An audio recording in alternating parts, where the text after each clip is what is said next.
தன் முயற்சியில் சற்றும் மனம் தளராத விக்ரமன் மீண்டும் முருங்கை மரத்தில் ஏறி அதில் தொங்கிய உடலை கீழே வீழ்த்தினான்.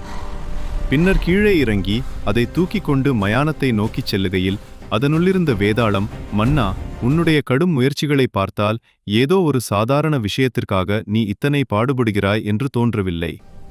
உன்னதமான ஒரு லட்சியத்தை இலக்காக கொண்டுள்ளாய் என்று தோன்றுகிறது. ஆனால் சிலர் அற்ப விஷயங்களுக்காக தங்கள் சக்தியை வீணாக்குகின்றனர். அத்தகைய ரவிவர்மன் என்ற மன்னனுடைய கதையை கூறுகிறேன் கேள் என்று கதை சொல்லலாயிற்று. ரவிவர்மன் விதர்ப ராஜ்யத்தை ஆண்டு வந்த மன்னன். வினோதமான அதிசயமான விஷயங்களில் அவனுக்கு மிகுந்த ஈடுபாடு உண்டு. ஆட்சி பொறுப்பை மந்திரிகளிடமும் அதிகாரிகளிடமும் ஒப்படைத்துவிட்டு தன் நேரத்தை புதிய விஷயங்களைப் பற்றி அறிவதில் ஆர்வம் காட்டி வந்தான். அவ்வப்போது மந்திரிகளை அழைத்து ராஜ்யத்தைப் பற்றி விசாரிப்பதுண்டு. அவர்கள் ராஜ்ய நிர்வாகம் சீராக நடப்பதாகவும் குடிமக்கள் மகிழ்ச்சி உடனிருப்பதாகவும் கூறுவதை கேட்டுவிட்டு திருப்தியடைந்து வந்தான். ஒரு சமயம் மகாபாரதத்தில் மயன் நிர்மாணித்த அற்புதமான மாளிகையைப் பற்றி கதை கேட்டபோது மன்னனுக்கு தன் ராஜ்யத்தில் நடக்கும் வினோதமான விஷயங்களைப் பற்றி அறிய அவா உண்டாயிற்று. உடனே தனது முதன் மந்திரியை அழைத்து அடுத்த பௌர்ணமியன்று சபையை கூட்ட வேண்டுமென்றும் அன்று நாட்டின் பல வினோதமான விஷயங்களைப் பற்றி கூறுபவர்களுக்கு பரிசு அளிக்கப் போவதாகவும் அறிவித்தான். அவ்வாறே பௌர்ணமி தினத்தன்று சபையில் பெருங்கூட்டம் கூடியது. மன்னன்னர் தன் ஆசனத்தில் அமர்ந்தவுடன் முதலில் கோபி என்ற விவசாயி முன் வந்தான். மன்னை வணங்கிவிட்டு அவன் தான் கொண்டு வந்த பெட்டியை காட்டினான். பின்னர், மகாராஜா, சில ஆண்டுகளுக்கு முன் ஒரு நாள் நான் என் வயலை உழுது கொண்டிருக்கையில் எனக்கு இது கிடைத்தது. அதை திறந்து பார்த்ததில் உள்ளே ஒரு கருங்கல் இருந்தது. பெட்டியை திறந்தவுடன் திடீரென பகல் பொழுது மறைந்து இருள் சூழ்ந்தது. பெட்டியை மூடியவுடன் மீண்டும் இருள் நீங்கி பகலாகியது. பெட்டிக்குள்ளிருந்த கல்லில்தான் ஏதோ மாயசக்தி உள்ளது என்று எனக்கு தோன்றியது. இது பகலை இரவாக்கிவிடும் தன்மையுடையது என்று சொல்லிவிட்டு பெட்டியை மன்னரிடம் தந்தான். உடனே ரவிவர்மன் பெட்டியை திறந்து பார்க்க திடீரென பகல் இரவாகியது. பெட்டியை மூடியவுடன் இருள் மறைந்துவிட்டது. ஆகா, இந்த கருங்கல் ஒரு நம்ப முடியாத உண்மை என்று பாராட்டிவிட்டு கோபிக்கு 1000 பொற்காசுகள் தந்தார். அடுத்து ரத்னாகரன் என்ற வியாபாரி முன் வந்தான். மன்னனை வணங்கிய பிறகு அவன், மகாராஜா, ஒரு நாள் இரவில் என் வீட்டுத் தோட்டத்தில் நான் உலவிக் கொண்டிருந்தபோது வானில் ஓர் அதிசய காட்சியை கண்டேன். சிறகுகள் கொண்ட ஒரு குதிரை வானில் பறக்க அதன் மீது ஒரு கந்தர்வ தம்பதி அமர்ந்து பயணம் செய்து கொண்டிருந்தனர். அப்போது அந்த பெண்ணின் கூந்தலிலிருந்து ஒரு பூ கீழே விழுந்தது. அடுத்த கணம் என் தோட்டம் முழுவதும் அந்த பூவிலிருந்து வீசிய நறுமணத்தினால் நிறைந்தது. உடனே அதை எடுத்து நான் பூசை அறையில் வைத்தேன். என்ன அதிசயம் தெரியுமா? அந்த பூ இன்று வரை வாழவில்லை என்று மன்னனிடம் ஒரு தந்தப் பேழையை நீட்டினான். அதை ரவிவர்மன் ஆர்வத்துடன் திறந்து பார்க்க அதனுள் ஒரு பூ இருந்தது.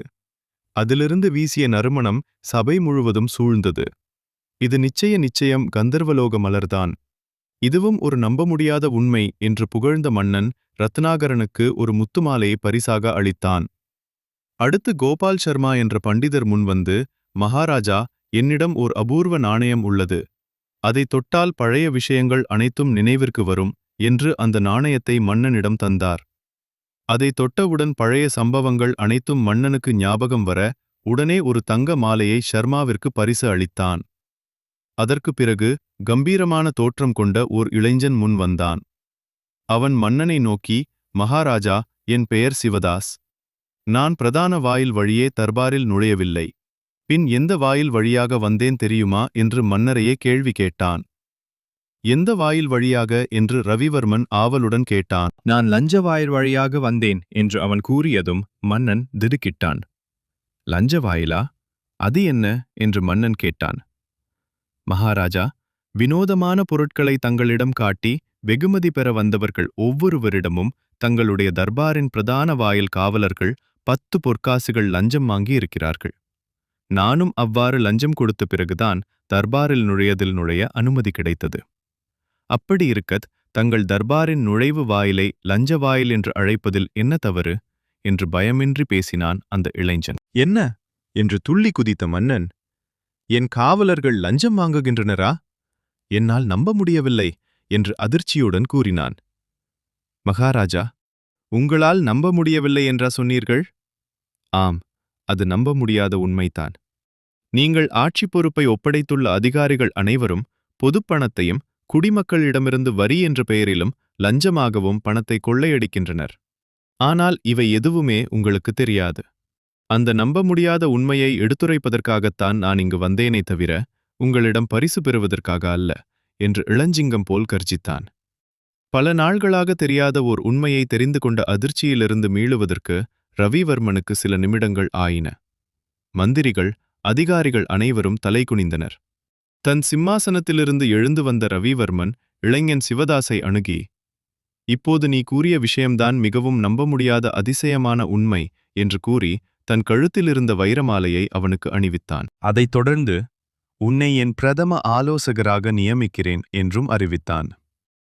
இந்த இடத்தில் கதையை நிறுத்திய வேதாளம், மன்னா, ரவிவர்மனின் இந்த செயலை பற்றி நீ என்ன நினைக்கிறாய்? மிகவும் அதிசயமான விஷயங்களை சான்றுடன் காட்டுபவர்களுக்கு பரிசு அளிப்பதாக அறிவித்தான். கோபி கொண்டு வந்த கருங்கல் ஓர் அதிசயமான பொருள். ரத்னாகரன் கொண்டு வந்த கந்தர்வலோக பூ மகா அதிசயமான பொருள். சர்மாவின் நாணயமும் அப்படியே. அவை அனைத்தையும் சாதாரணமாக கருதிவிட்டு சிவதாஸ் கூறிய நம்ப முடியாத உண்மைக்காக அவனுக்கு வைரமாலை கொடுத்தது மட்டுமன்றி அவனை பிரதம ஆலோசகராகவும் நியமித்தான். சிவதாஸ் கூறியதில் அப்படியென்ன அதிசயம் இருக்கிறது? என் சந்தேகத்திற்கு விளக்கம் தெரிந்து இருந்தும் நீ மௌனமாக இருந்தால் உன் தலை வெடித்து சுக்கு நூறாகும் என்றது. அதற்கு விக்ரமன், முதல் மூவரும் காட்டியது அதிசயமான பொருள்கள் என்பதில் சந்தேகமில்லை. ஆனால் சிவதாஸ் தெரிவித்த உண்மை அதுவரை அறியாமையில் மூழ்கியிருந்த மன்னனின் கண்களைத் திறந்தது. ஆகவே அதற்கு மதிப்பு மிகவும் அதிகம். முதலில் வந்த மூவர் காட்டிய அதிசய பொருள்களால் நாட்டுக்கோ மக்களுக்கோ எந்தவித பயனும் இல்லை. ஆனால் சிவதாஸ் தெரிவித்த நம்ப முடியாத உண்மை மகத்துவபூர்வமானது. நாட்டில் மன்னனுக்கு தெரியாமல் நடைபெறும் அநீதியை அவனுக்கு உணர்த்த தைரியமாக முன்வந்தான். தான் செய்யத் தவறிய விஷயத்தை தக்க சமயத்தில் எடுத்துரைத்து அதை மன்னனால் நம்ப முடியாத உண்மை என்று காட்டிய சிவதாஸ் மீது மன்னன் பெருமதிப்பு கொண்டு அவனுக்கு உயர்ந்த பரிசும் பதவியும் வழங்கினான் என்றான். விக்ரமனது சரியான பதிலினால் அவனது மௌனம் களையவே அவன் சுமந்திருந்த உடலிலிருந்த வேதாளம் உடலுடன் பறந்து சென்று மீண்டும் முருங்கை மரத்தில் ஏறிக்கொண்டது.